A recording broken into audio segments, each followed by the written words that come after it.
बाकी सब कुछ अपसेंट भी है क्या, बहुत अपसेंट भी दिख रहा है। ऐसे अपसेंट आने से दिक्कत होगा। क्लास जो है रेगुलर करना है। वो लोग देखो अच्छा क्लास करते हैं, वो लोग नया वो तो करता है हमेशा। आज तो कल आया था तुम्हारा फर्स्ट टाइम, तुम्हारा आया था। देखो रोटेशन ऑफ एक्सिस, अभी हम लोग ट्रांसलेशन सीख लिए।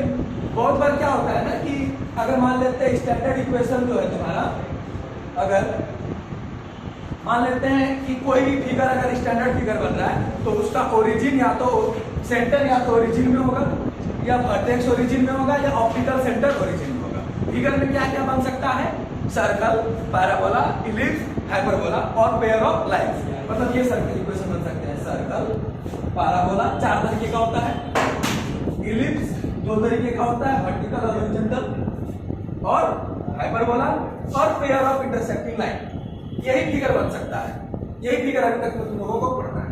तो ये फिगर में इसका सेंटर या तो ओरिजिन में हो जाएगा तो बोलेंगे स्टैंडर्ड सर्कल। पैराबोला का वर्टेक्स अगर ओरिजिन में हो गया तो बोलेंगे स्टैंडर्ड पैराबोला। इस इलिप्स का ऑप्टिकल सेंटर अगर ओरिजिन में हो जाएगा तो बोलेंगे स्टैंडर्ड इलिप्स। इस हाइपरबोला का ऑप्टिकल सेंटर अगर इसके ओरिजिन में हो जाए तो बोलेंगे standard hyperbola. Point of intersection का अगर लाइन पेयर ऑफ लाइंस का पॉइंट ऑफ इंटरसेक्शन अगर ओरिजिन में आ जाए तो बोलेंगे होमोजीनियस लाइन। इसके बारे में पढ़ाया था, अभी नहीं पढ़ाया तुम लोगों को ना, रोटेशन बता देंगे क्यों पढ़ाएंगे।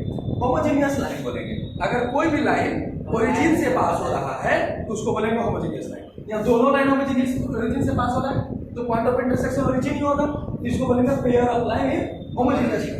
It is a homogeneous function और होमोजीनियस लाइन या होमोजीनियस इक्वेशन। समझ आ रहा है? होमोजीनियस इक्वेशन में क्या क्या टर्म होते हैं वो सब हम बात करेंगे जब हम लोग होमोजीनियस बात पढ़ेंगे। ठीक है, होमोजीनियस पढ़ा दिए थे क्या? हाँ पढ़ा दिए, सेंड कर दिए, पढ़ी थी। अच्छा कर ली थी ना, चलो समझ में आ गया। तो देखो अब ये चीजें जब स्टैंडर्ड रहेगी तो हम आराम से पहचान लेंगे। क्यों? क्योंकि इसका इक्वेशन हो जाता है x square plus y square बराबर आर स्क्वायर। इसका इक्वेशन हो जाता है x स्क्वायर बराबर 4ay। ऐसा कुछ हो सकता है? मतलब अगर राइट हैंड रहेगा तो y square equal to 4x हो जाएगा, 4 बाई 4 इक्वेशन हो जाएगा। इसका एक इक्वेशन हो जाता है x square by a square plus y square by b square equal to 1। इसका इक्वेशन हो जाता है x square by a square minus y square by b square equal to 1। इसका इक्वेशन हो जाता है देखो ax square plus 2hxy plus b y square बराबर 0। ये हो जाता है स्टैंडर्ड इक्वेशन। ये सारा स्टैंडर्ड इक्वेशन है। अब लेकिन मान लो कि पैराबोला सर्कल को तो कितनों घुमाएंगे कोई फर्क नहीं पड़ेगा, सर्कल ये रहे, लेकिन पैराबोला को अगर रोटेट करा दे ओरिजिन नहीं तो इक्वेशन तो बदल जाएगा ना। क्योंकि इक्वेशन क्या होता है, इक्वेशन के बारे में बताए थे कि कोऑर्डिनेट्स में जो कोऑर्डिनेट पॉइंट बना, पॉइंट में क्या होता है एक्स और वाई। एक्स और वाई में जो रिलेशन बनाती है जनरल रिलेशन, उसी रिलेशन को क्या कहते हैं, इक्वेशन। तो इसके इक्वेशन चूंकि ऐसा पैराबोला है, ऐसा पैराबोला है तो इसका रिलेशन कुछ इस तरीके से बना। लेकिन पैराबोला क्या हो अगर ऐसे घूम जाए, मतलब वर्टेक्स से पास करना चाहिए, मान लेते हैं वर्टेक्स से पास करना, वर्टेक्स से पास किया, लेकिन देखो ना तो ये स्टैंडर्ड तो है ही, ना तो राइट हैंड है, ना अपवर्ड है, ना लेफ्ट हैंड है, ना डाउनवर्ड है। 4 तरीके का स्टैंडर पड़े, ये चारों में से कोई नहीं है। तो अब इसके साथ हम कैसे निकालेंगे कि ये पैराबोला है, कैसे जानेंगे? समझ में आ रहा है? अभी तो ड्रॉ कर दिए तो देख लोगे कि पैराबोला है, लेकिन तुमको तो इक्वेशन गिवन रहेगा। इसका इक्वेशन तो ऐसा नहीं बनेगा ना, कुछ और ही इक्वेशन बनेगा। क्यों? क्योंकि इसके एक्स और वाई में अलग अलग रिलेशन आए। कैसा इक्वेशन बनेगा? इसका इक्वेशन कुछ इस तरीके से बनेगा।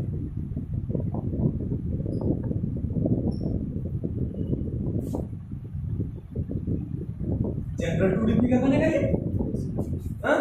कुछ इस तरीके का इक्वेशन बनेगा। कॉलेज में तो क्लास किया है, हाँ मतलब मैं किया, मतलब तो पार हो रहा हूँ, कोई बात नहीं। तुम किसी दिन अलग से एक काम करते हैं, कंप्लीट करने के बाद ना फिर से उसको शुरू करेंगे। जितना लोग ज्वाइन होगा वो बात कर लेगा, लेकिन जल्दी सब ज्वाइन हो जाएगा। ठीक है, छोड़ने से फिर समझ में नहीं आएगा, जैसे भी शुरू कर रहा है तुम लोगों को आ रहा है, आ रहा है कॉलेज में क्लास की है तो समझ में आया होगा। लेकिन यहाँ पर जो है ना ज़्यादा क्वेश्चन सॉल्व करवाए तो ले लेना है क्वेश्चन को। तो देखो अब ये 2D फिगर है, ये ना इसका भी इक्वेशन हो सकता है, इसका भी हो सकता है, इसका भी हो सकता है, सबका सब इसमें आ जाता है। अलग अलग value of A, H, B, G, F और सी का वैल्यू अलग अलग होगा, अलग अलग इक्वेशन। तो हम कैसे पहचानेंगे कि ये इक्वेशन पैराबोला है? क्योंकि स्टैंडर्ड नहीं रहेगा, इक्वेशन अलग तरीके से बन जाएगा, होगा ना। अभी देखो, अभी अगर देखेंगे तो बोलेंगे x का वैल्यू, अगर देखेंगे कि x का वैल्यू अगर 2 है, x का वैल्यू 2 है और इक्वेशन अगर लिखते हैं x square equal to y, और a को 1/4 लिख देते हैं तो x square equal to y, ये भी एक स्टैंडर्ड ही बनेगा। x का वैल्यू अगर 2 है तो y का वैल्यू जो होगा वो कितना हो जाएगा, √2 हो जाएगा ना। लेकिन अगर घुमा दे तो ऐसा तो नहीं होगा, नहीं होगा। तो उस केस में हम लोग क्या करेंगे, एक्सिस को भी घुमा देंगे, एक्सिस को भी क्या करेंगे, घुमा देंगे, और उसके बाद देखेंगे कि इक्वेशन में क्या बदलाव आते हैं, और उस बदलाव के हिसाब से फिर हम लोग क्वेश्चन को सॉल्व करेंगे। यहां से ये 10 नंबर का सीधा क्वेश्चन, सीधा रोटेशन, सीधा 10 नंबर का। तो देखो रोटेशन में क्या करना है, तो बहुत ही आसान चीज है ये हमारे पास पुराना एक्सिस है, इसको नाम देंगे OX और OY, ठीक है, ये पुराना एक्सिस है। अब इस एक्सिस को हम लोग क्या करेंगे, हम लोग जानते हैं कि एक्सिस में जो x एक्सिस और y एक्सिस होता है दोनों एक दूसरे के परपेंडिकुलर 90 डिग्री का एंगल बनाता है। हम क्या करेंगे कि पॉइंट P एक लेंगे और इसका कोऑर्डिनेट हम मान लेते हैं x, y है with respect to this axis. इसका मतलब क्या हुआ कि पॉइंट P से जब हम इस पर परपेंडिकुलर ड्रॉ करेंगे, मान लेते हैं m, तो OM जो होगा, OM इधर लिखते हैं, OM ये x के बराबर होगा और PM y के बराबर। ये तो बात क्लियर है, ठीक। अब हम लोग क्या करते हैं कि देखिए कि पॉइंट P जो था ना वो पैराबोला पे बन रहा था या फिर कोई भी कर्व में बन रहा था, पैराबोला बोले, एक्सिस बोले, हाइपरबोला, कोई भी कर्व बोले, उस कर्व पर पॉइंट P बन रहा था, लेकिन पता ही नहीं चल रहा था कि वो कर्व है क्या। तो बोला थोड़ा सा घुमा फिरा के देखते हैं, क्वेश्चन बोल देगा कि 45 डिग्री से घुमाओ, पता चल जाएगा। क्वेश्चन बोलेगा हमको 45 डिग्री से घुमाओ, 30 डिग्री से घुमाओ, 1 डिग्री से घुमाओ, 2 डिग्री से घुमाओ, किसी से भी बोलेगा घुमाने के लिए। तो हम मान लेते हैं कि किसी एक एंगल से इस एक्सिस को रोटेट करा देंगे, यानी देखो ये नया एक्सिस रोटेशन करा दिए एंगल थीटा से। एंगल हमेशा एक एक्सिस से कुछ भी डायरेक्शन में माना जाता है। तो ये ओरिजिन तो नहीं बदला, विदाउट शिफ्टिंग द ओरिजिन, सिर्फ हम इसको रोटेट कराएंगे तो ओरिजिन यही रहेगा, लेकिन x नया एक्सिस बन जाएगा, इसको x और बनेगा। y भी रोटेट होगा, क्यों? क्योंकि x और y हमेशा परपेंडिकुलर होना चाहिए, होना चाहिए। तो y भी बदल जाएगा, ये बन जाएगा y1 और ये भी थीटा से ही बदल जाएगा। अब लेकिन पॉइंट P का कोऑर्डिनेट इन नए वाले एक्सिस के रिस्पेक्ट में तो कुछ अलग हो जाएगा। हम मान लेते हैं उसका कोऑर्डिनेट x1, y1। ये जो पॉइंट P का ही कोऑर्डिनेट है, ये भी कोऑर्डिनेट पॉइंट P का ही है। ये वाला कोऑर्डिनेट पुराने वाले के रिस्पेक्ट में है और ये वाला कोऑर्डिनेट नए वाले के रिस्पेक्ट में। तो नए वाले के रिस्पेक्ट में है, तो अगर हमको लेंथ चाहिए होगा तो हम क्या करेंगे, P से पहले इस एक्सिस पर परपेंडिकुलर डालेंगे, परपेंडिकुलर डालेंगे, नाम दे देते हैं n। तो देखो अब दिखेंगे ON किसके बराबर होगा, बताओ तो। x1 के बराबर होगा, x1 के बराबर होगा कैसे, नए वाला एक्सिस। और PN किसके बराबर होगा, y1 के बराबर। ये तो बात क्लियर है। अब हमको चाहिए कि इसमें और इसमें रिलेशन, आपस में चारों आपस में रिलेशन, ठीक है। तो एंगल आया है, ये इक्वल तो होगा। इसके लिए क्या करेंगे, ये जहां पर परपेंडिकुलर हो रहा है कुछ कंस्ट्रक्शन करेंगे, इस परपेंडिकुलर को इस पर वापस परपेंडिकुलर डालेंगे, अरे इसका नाम है PQ, और ये जहां पर कट गया ना इससे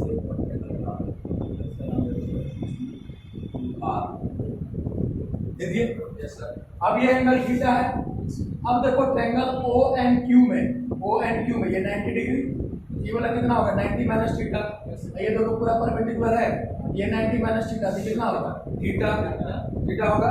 और देखो फिर से ये भी परपेंडिकुलर है, ये थीटा है, ये वाला 90 माइनस थीटा, और ये 90 है, ये पक्का थीटा होगा। ये वाला कितना आ जाएगा, कैसे आया थीटा क्लियर हुआ, कैसे होता है पूछता क्या नहीं है। तो कोचिंग में आप पैसा लेंगे, यहाँ पूछो, कॉलेज में जब पूछेगा कोई दिक्कत नहीं है, वहाँ प्रिंसिपल पैसा देगा, यहाँ तुमसे लेंगे।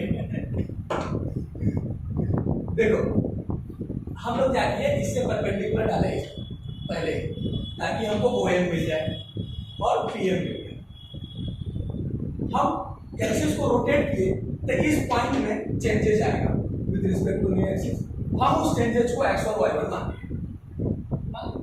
कितने मतलब पॉइंट्स को वेरी करते रहेगा ना, तो थोड़ी भी पॉइंट नहीं रहेगा, कहीं भी रह सकता है, तो हम लोग उसको मान लिया x1 का हमको डिस्टेंस चाहिए, इससे परपेंडिकुलर डालना पड़ेगा, परपेंडिकुलर डालेंगे जो भी आएगा वो x1 का डिस्टेंस हो जाएगा, और यहाँ से ये वाला डिस्टेंस हो जाएगा y। कुछ कंस्ट्रक्शन किए, यहाँ से हम इसको परपेंडिकुलर डाल देंगे और इसको भी थोड़ा सा मिला देंगे, तो बहुत कहाँ से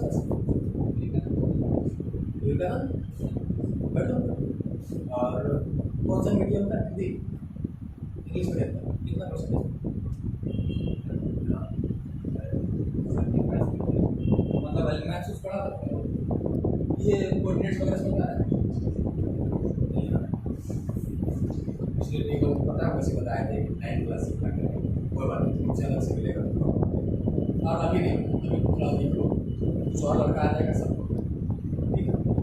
तो जब यहाँ से हम क्या करेंगे, परपेंडिकुलर डालेंगे, कुछ कंस्ट्रक्शन कर रहे हैं, इसका कोई जरूरत इसलिए पड़ा क्योंकि हम चाहते थे कि कुछ रिलेशन मिल जाए, इसलिए हम इसका निकालेंगे, तो हम यहाँ से कुछ परपेंडिकुलर डाले और एक परपेंडिकुलर हम इस एक्सिस पर डालें, ठीक है। तो अब परपेंडिकुलर डाले तो देख रहे हैं कि ट्रायंगल बन रहा है, यहाँ एंगल थीटा, ये वाला एंगल भी मिल जाए तो बात करते हैं। तो हम इस ट्रायंगल में देखिए O and Q में, नाम तो समझ में आ जाएगा, O and Q में राइट एंगल ट्रायंगल है, राइट एंगल है Q, हमको पता है बाकी दोनों का भी सब 90 डिग्री होगा, ये थीटा ये पक्का 90 माइनस थीटा होगा, ये देखो परपेंडिकुलर बन रहा है, आधा वाला 90 माइनस थीटा है, तो ये वाला थीटा होगा। अब देखो ये भी परपेंडिकुलर है ना इस पर, x1 एक्सिस पर, तो ये थीटा है, तो ये वाला 90 माइनस थीटा और ये 90 बन रहा है, तो तीनों का सम 180 होना है, तीनों का थीटा होगा, बात क्लियर है। अब इस फिगर से हम लोग कुछ वैल्यू निकालेंगे। देखो इतना बनाने के बाद अब हम लोग लिखेंगे, ये तो फिगर बनाओ, उसके बाद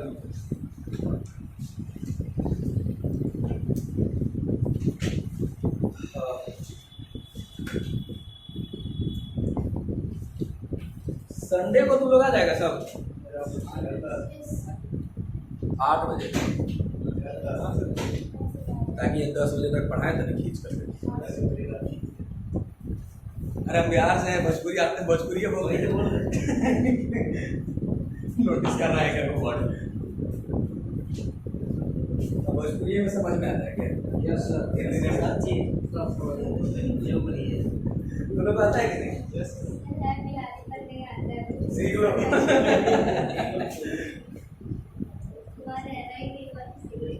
मेरी बहन जब भोजपुरी बोलती है ना, इतना प्यारा लगता है, घर में उसको ना बहुत गुस्सा आता है, गुस्सा में ज़्यादा भोजपुरी बोलती है, भोजपुरी बोल लेते हैं सर, ये हाँ ना बोल रहे हैं सरकार लगे।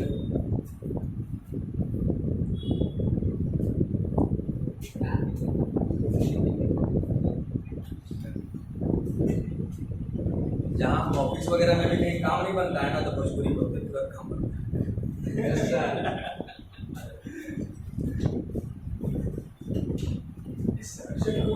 बदमाश से पढ़ाई नहीं दे रहा था, ऐसे सर अपन देख के सब होता है ना, कोई लाभू से होकर कल दुकान से सामान लेने गए रात में 9 बजे, इसका तो शकल में लिखा है उसको डायरेक्ट बोल रहा है ना कि तुम पलामू से है, बोला कि हाँ कैसे पता है, आयुष के शकल में लिखा हुआ है पलामू, इसी से ऐसे होता है।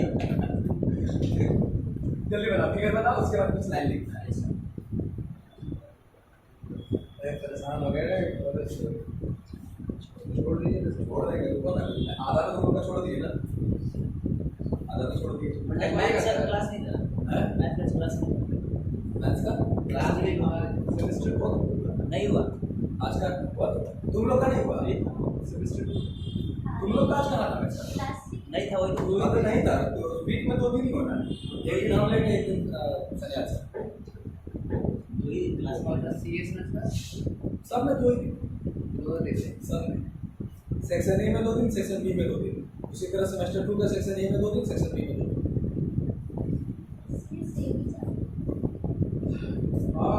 एक साल का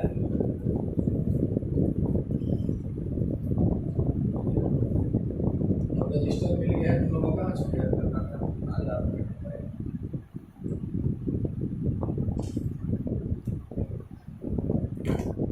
हो गया ये डायग्राम, बस डायग्राम बनाना है।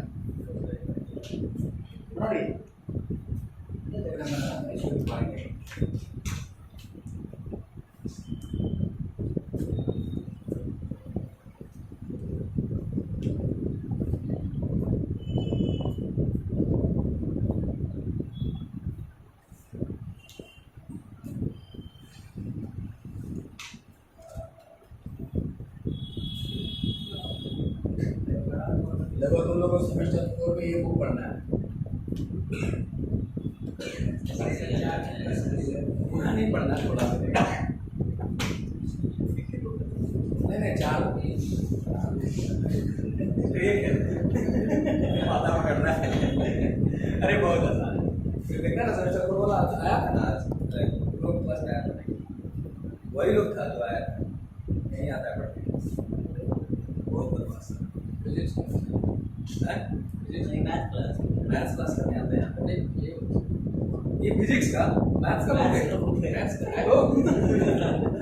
रियल एनालिसिस और मस्त किताब है, प्योर मैथमेटिक्स बोलते हैं इसको, प्योर मैथमेटिक्स मतलब माइनस इंटू माइनस प्लस क्यों होता है वो समझाया जाता है इसमें, वो तक समझाया गया, समझे? बड़ा मस्त किताब है, पढ़ोगे ना दिमाग हो जाएगा। रियलिटी जिसको बोलते हैं, रियलिटी वो नहीं बनता यार, नाम ही तो क्या है, रियलिटी में जो एग्जिस्ट करेगा उसका एनालिसिस करो। -2 से बड़ा क्यों है, सॉरी छोटा क्यों है, वो भी बताना है, बड़ा अच्छा किताब। जब तुम पढ़ने के दृष्टि से देखोगे ना कि एग्जाम में लिखना है तो बड़ा टफ लगेगा, जब सीखने के दृष्टि से देखो ना तो बड़ा मस्त लगता है, समझा? तो देखो इसके बाद लिखो let p x, y bracket में p x, y b any point with respect to ox and oy, with respect to ox and oy, full stop, line change. Now let the axis be rotated, let the axis be rotated through an angle theta,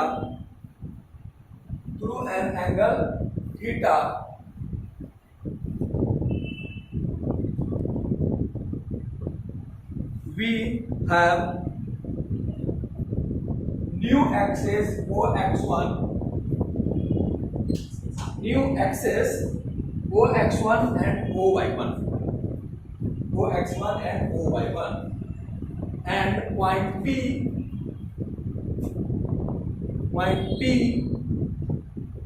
x1 comma y, point P x1 comma y, x1 comma y1 is the new coordinate, बस। तुम्हारा नाम क्या है? अच्छा तुम ही message की कर रहे हो, तो ये नया कोऑर्डिनेट हो गया हमारा, ठीक है? तो ठीक है, now from diagram, now from diagram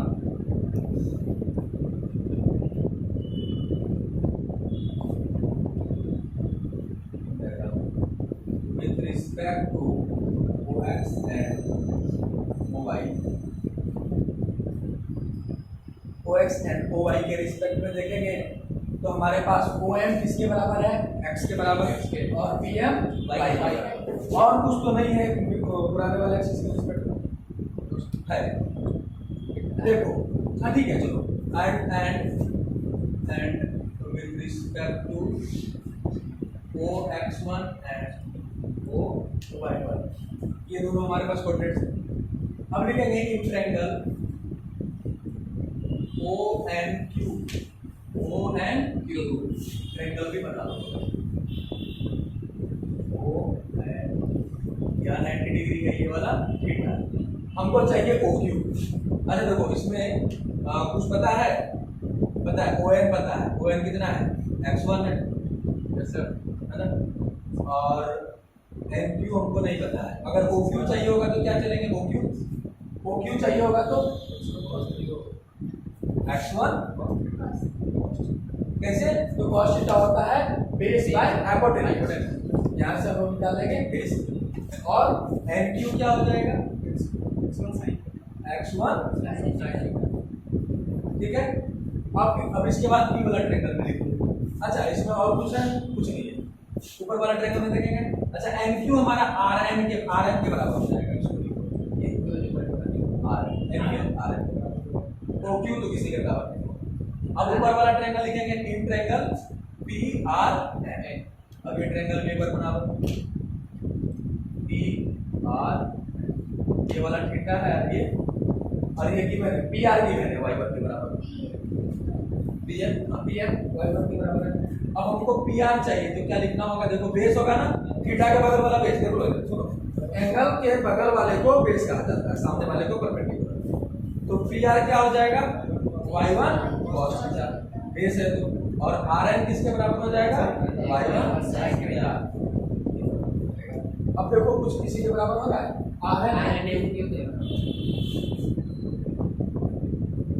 ठीक है, कितना लिखिए। अब हम लोग लिखेंगे नाउ OM बराबर, OM किसके बराबर है? तो OQ minus MQ, OQ minus clear है, OQ माइनस MQ। OM का वैल्यू x, OQ का value x1 cos theta minus MQ Rn के बराबर है y1 sin theta. This is the relation between x coordinates. मतलब x कोऑर्डिनेट जो है इस तरह से बदल जाएगा। और अगर y कोऑर्डिनेट का बात करेंगे तो y1 में क्या आएगा? pm आएगा। y में तो p1 है, pm आएगा ना। अब pm ये रहा, कैसे लिखेंगे? pr plus rm, pr plus rm। pm कितना है? y, pr कितना आया? देखो y1 plus cos theta, y1 cos theta plus rm कितना है? मेरा x1 sin theta, x1 sin theta. अब स्टैंडर्ड लिखने के लिए x1 को पहले लिख लेते हैं sin theta plus y1 cos theta.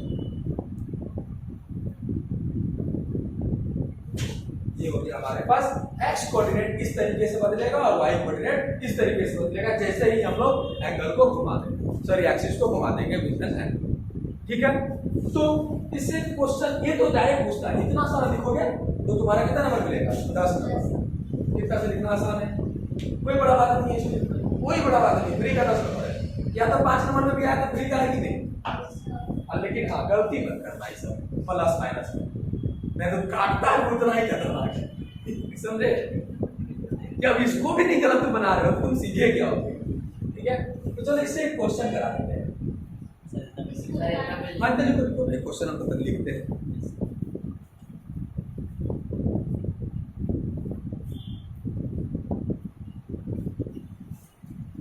अब इससे क्वेश्चन कराएंगे, फिर दोनों का कंबाइंड क्वेश्चन कराएंगे।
इस क्वेश्चन से अभी तक जो पढ़ा है ना ये पक्का अच्छे से क्लियर हो जाएगा।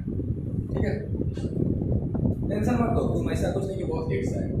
थोड़ा सा चीज़ें जो कोऑर्डिनेट ज्योमेट्री के बारे में तुम पढ़ा था तो कम क्या कुछ नहीं, पॉइंट होता है, लोकेशन सारा कोऑर्डिनेट ज्योमेट्री में क्या होता है? पॉइंट होता है, पता है ना? तो हम एक्सिस को घुमाएंगे तो पॉइंट नहीं बदलेगा। मान लो कि देखो ये रुमाल तुमसे रखा हुआ है, बोलेंगे तुमसे रुमाल 2 मीटर की दूरी पर रखा हुआ है। ठीक है, अब तुमको उठा के यहाँ ले आएंगे तो रुमाल का डिस्टेंस तुमसे बदलेगा कि नहीं? पोजीशन बदलेगा कि नहीं? क्योंकि हम ओरिजिन को क्या चेंज कर दिए।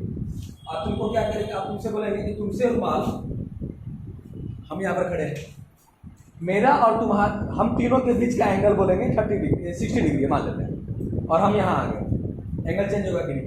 एंगल चेंज होगा, किसका कोऑर्डिनेट चेंज होगा कि? बस यही बात कर, पॉइंट चेंज किया तो पॉइंट अपने आप चेंज हो जाएगा, चेंज होगा ना, क्योंकि अभी एक्सिस ये था, अभी एक्सिस ये बन गया, पॉइंट चेंज होगा। अब कैसे चेंज होगा उसके लिए थोड़ा बहुत कंस्ट्रक्शन करना पड़ेगा, उसी कंस्ट्रक्शन के ट्रांसफॉर्मेशन से हमको ये सब चीज़ मिली, अपने आप मिला, कुछ किया है, कुछ नहीं किया, जो बोलते गए आप करते गए, अपने आप मिल गया। अब ये मिल गया, अब इसको हम इसमें अप्लाई करेंगे, ठीक है।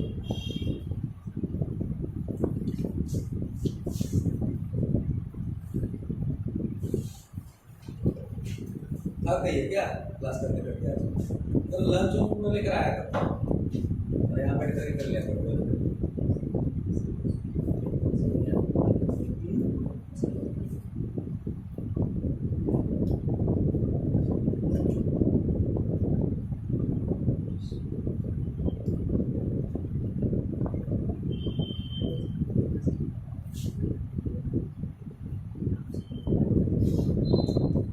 देखो इसके सॉल्यूशन को हम लोग थोड़ा सा देखते हैं। क्या बोला कि ये कर्व क्या बनेगा, ये नहीं पूछा है क्या बनेगा, बस बोल रहे हैं इस कर्व को जो है ना, ये कर्व जो कि हमारा XY प्लेन पर था, अगर प्लेन को 30 डिग्री से घुमा दिया जाए, एक्सिस को 30 डिग्री से घुमा दिया जाए, तो इस कर्व में क्या चेंज हो जाएगा, इसकी इक्वेशन में क्या चेंज हो जाएगा? कर्व में तो चेंज नहीं जाएगा, पैराबोला है तो पैराबोला ही रहेगा, इक्वेशन में क्या चेंज आएगा, ठीक है।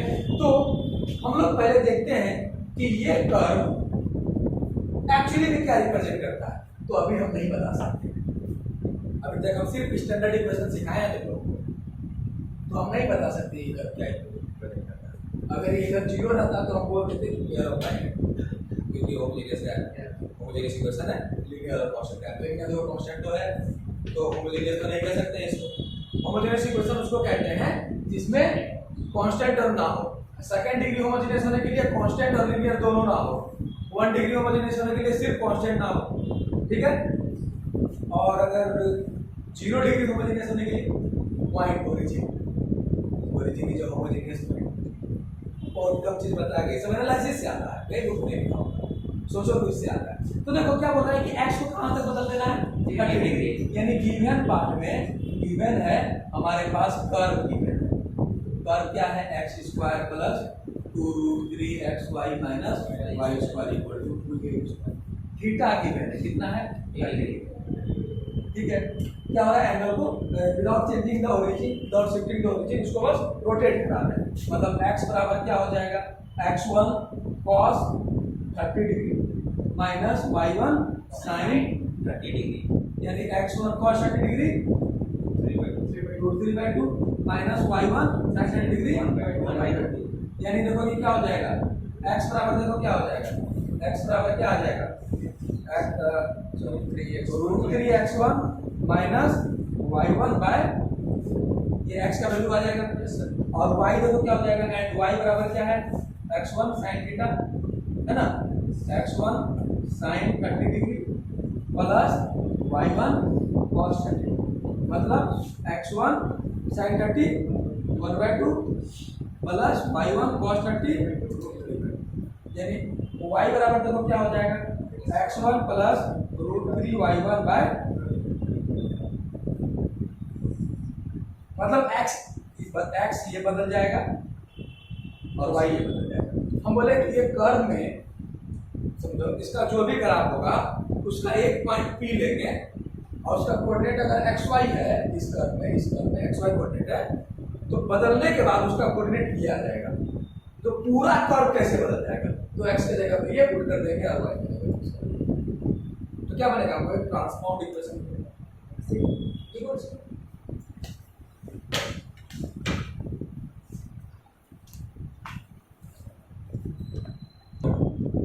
तो देखो x के जगह पर ये वैल्यू पुट करेंगे और y की जगह पर ये वाला वैल्यू, तो ये इक्वेशन देयरफॉर हम लोग लिखेंगे ट्रांसफॉर्म्ड इक्वेशन।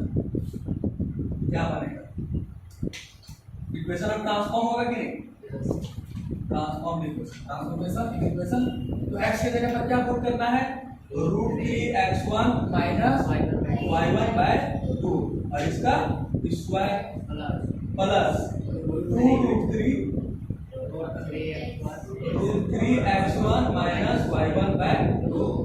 y की जगह पर x1 प्लस √3y1 ना, √3y1 बाय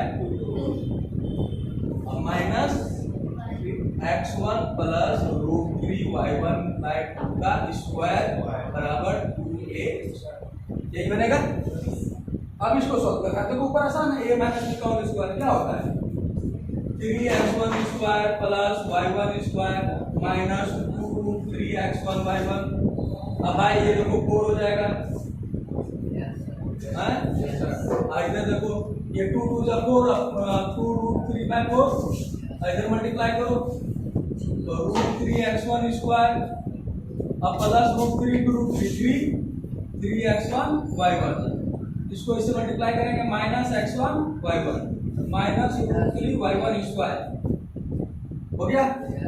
आइए देखो minus x1 square plus 3y1 square plus 2√3x1 y1 by 4 into 2a square. अब देखो x1 स्क्वायर का कोएफिशिएंट देखो क्या बनेगा, यहाँ से 3/4, यहाँ से देखो ये से मल्टीप्लाई होगा, 6/4 होगा इनमें 6/4, और कहीं यहाँ पे 1/4 माइनस में, यस सर। अब प्लस y1 स्क्वायर का कोएफिशिएंट देखो, यहाँ से 1/4, यहाँ देखो ये मल्टीप्लाई होगा माइनस 6/4, इधर से माइनस 3/4 x1, अब लिखेंगे x1 इंटू y1, ये देखो कितना हो जाएगा माइनस 2√3/4, यहाँ देखो यहाँ 2x1 y1 बचेगा और इसे 2 2 जब 4 यानी कि प्लस 4√3/4, अरे यहाँ से माइनस 2√3/4। अब कांस्टेंट टर्म लिखते हैं, फिर से पहला में देखो कांस्टेंट टर्म नहीं मिला, इसमें भी कांस्टेंट टर्म नहीं मिला, इसमें नहीं मिला, फिर बराबर 2b, इस तरह से खोजा जाता है, हर एक टर्म से खोजा। अरे तो आपको लगता है कि कट गया, ये देखो क्या बनेगा x1 स्क्वायर, सब में सेम है, ऊपर वाला जोड़ते जाओ, 6 3 9 माइनस 1 8/4, इधर देखो माइनस 9 माइनस 1/4 माइनस 2, और इधर बात 2a स्क्वायर। देखो इसको क्या लिखेंगे, x1 square minus y1 square बराबर a स्क्वायर को इधर ले आओ, x1 square by a square minus y1 square by a square बराबर 1। This is a hyperbola. कैसा हाइपरबोला बनेगा, तो देखो ये एक्सिस पहले ऐसे था ना, अब इसको 30 डिग्री घुमा दो, घुमा दिया 30 डिग्री, अब इस पर ए डिस्टेंस से ऐसा बनेगा नहीं, ऐसा क्लियर है?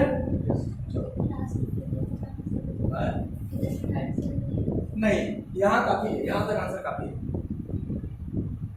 ठीक है। तब तो लोगों को दिखाने के लिए बना, देखा तुम समझा ना ये। अब देखो ये ऐसा घुमा हुआ है बस, था ऐसा, अगर सीधा आता तो ऐसा ही क्वेश्चन बनता, अब घुमा हुआ था तो ऐसा ही क्वेश्चन बना, तो हम क्या किए, एक्सिस को घुमा दिए, तो नए वाले एक्सिस के रिस्पेक्ट में स्टैंडर्ड फॉर्म में अपने आप आ गए। चलो बाकी क्लास में हम लोग नेक्स्ट क्लास करेंगे। यहाँ से कॉमन कैसे लिखे, ये वही नहीं, यहाँ से आ कैसे है, तो देखो हम लोग क्या इसको सॉल्व करता ना, तो x1 का स्क्वायर यहाँ पर है, यहाँ पर है और यहाँ पर है, तीनों से अगर कॉमन लेंगे तो यहाँ से क्या बचेगा, 3/4 बचेगा। यहाँ से देखो x1 स्क्वायर कॉमन लेंगे तो क्या बचेगा, √3 मल्टीप्लाई होगा इससे, √3 इंटू √3 3 2 जा 6/4, यहाँ देखो -1/4, फिर y1 खोजेंगे, यहाँ से जो चीज को लेंगे हर एक तरफ से खोलना चालू करेंगे, ये नहीं कि देखो ले लिए बाकी से छोड़ दिया, शुरू से खोलेंगे, समझा, लास्ट तक जाएंगे। क्वेश्चन में देखा हम खोले देख कुछ देखें, नहीं मिला हम क्या करें, ठीक है। चलो पढ़ो, हाँ कल तो कंप्यूटर